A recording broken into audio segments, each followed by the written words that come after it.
ಎಲ್ರಿಗೂ ನಮಸ್ಕಾರ. ತುಂಬ ಎಲ್ರಿಗೂ ಹೃತ್ಪೂರ್ವಕ ಧನ್ಯವಾದಗಳು. ರಿಲೀಸ್ ಆದಮೇಲೆ 3 ದಿನ ಆದಮೇಲೆ ಇವತ್ತು ಬಂದು ನಮ್ಮ ಜೊತೆ ಸೇರಿ ನಮಗೆ ಬಹಳ ಪ್ರೋತ್ಸಾಹಕರವಾಗಿ ಜೊತೆಲಿದ್ದೀರಾ ಅಂತ ಹೇಳ್ಕೊಳ್ಳೋದು ನನಗೆ ಭಾಳ ಖುಷಿಯಾಗುತ್ತೆ. ಸ್ನೇಹಿತರು, ಇಂಡಸ್ಟ್ರಿಯವರು, ನನ್ನ ಮನೆಯವರು, ಜೊತೆಗೆ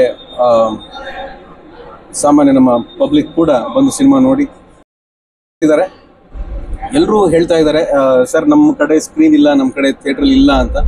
ಕೆಲವು ಸಲ ಅನಿವಾರ್ಯತೆಯಿಂದ ನಮಗೆ ಬೇಕಾದಷ್ಟು ಸ್ಕ್ರೀನ್ಗಳಿಗೂ ನಮಗೆ ಬೇಕಾದಷ್ಟು ಥಿಯೇಟ್ರ್ಗಳು ಸಿಗದೇ ಇರೋ ಕಾರಣ ಒಂದೊಂದು ಸಲ ತಡ ಆಗ್ಬೋದು. ಅಂದರೆ ಆ ಪ್ರದೇಶಕ್ಕೆ ಸಿನಿಮಾ ಬರೋ ಸ್ವಲ್ಪ ತಡ ಆಗ್ಬೋದು. ಬರುತ್ತೆ, ಬಹುಶಃ ನಾಳೆಯಿಂದನೇ ನಮಗೆ ಶೋಗಳನ್ನ ಕೊಡ್ತಾರೆ, ಥಿಯೇಟ್ರ್ಗಳನ್ನ ಕೊಡ್ತಾರೆ ಅನ್ನೋ ಭರವಸೆ ಮೇಲೆ ಇವತ್ತು ನಿಮ್ಮ ಜೊತೆ ಈ ಮಾತನ್ನು ಹಂಚ್ಕೊತಾ ಇದ್ದೀನಿ. ಒಳ್ಳೆ ಸಿನಿಮಾ ಮಾಡಿದ್ದೀವಿ. ನೋಡಿರ್ಬೋದು, ಭಾಳ ಜನ ಇನ್ಸ್ಟಾಗ್ರಾಮಲ್ಲಿ ಒಂದು ಸಣ್ಣದೊಂದು ವಿಡಿಯೋ ಇತ್ತು, ವಿಜಯ ರಾಘವೇಂದ್ರ ಒಂದು ಒಳ್ಳೆ ಸಿನಿಮಾ ಮಾಡಬೇಕು, ವಿಜಯ ರಾಘವೇಂದ್ರನ ಸಿನಿಮಾದಲ್ಲಿ ಕಥೆ ಚೆನ್ನಾಗಿರಬೇಕು, ಡೈರೆಕ್ಷನ್ ಚೆನ್ನಾಗಿರಬೇಕು, ಎಮೋಷನ್ ಚೆನ್ನಾಗಿರಬೇಕು, ಆ್ಯಕ್ಷನ್ ಚೆನ್ನಾಗಿರಬೇಕು, ಮುಖ್ಯವಾಗಿ ಸಿನಿಮಾನ ಚೆನ್ನಾಗಿ ಪ್ರೆಸೆಂಟ್ ಮಾಡಬೇಕು, ಇವೆಲ್ಲ ಹೇಳ್ತಾರೆ.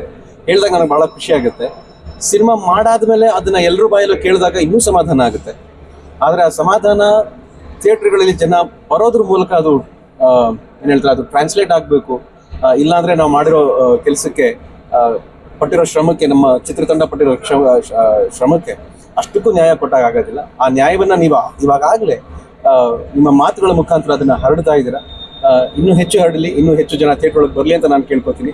ಕೇಸ್ ಆಫ್ ಕೊಂಡಾಣ ನನ್ನ ವೃತ್ತಿ ಜೀವನದ ಇಷ್ಟೂ ಒಳ್ಳೆ ವಿಮರ್ಶೆಗಳನ್ನು, ಇಷ್ಟು ಒಳ್ಳೆ ಪ್ರಶಂಸೆಗಳನ್ನು ಪಡೆದಂಥ ಭಾಳ ಕಡಿಮೆ ಸಿನಿಮಾಗಳಲ್ಲಿ ಒಂದು ಅಂತ ಹೇಳಿದ್ರೆ ತಪ್ಪಾಗೋದಿಲ್ಲ. And once again thank you very much. ನಿಮ್ಮ ಈ ಪ್ರೋತ್ಸಾಹ, ನಿಮ್ಮ ಈ ಪ್ರೀತಿ ಹೀಗೆ ನನ್ನ ಮೇಲಿರಲಿ, ನನ್ನ ಕುಟುಂಬದ ಮೇಲಿರಲಿ, ನನ್ನ ಕೆಲಸದ ಮೇಲೆ ಇರಲಿ ಅಂತ ನಾನು ಕೇಳ್ತೀನಿ.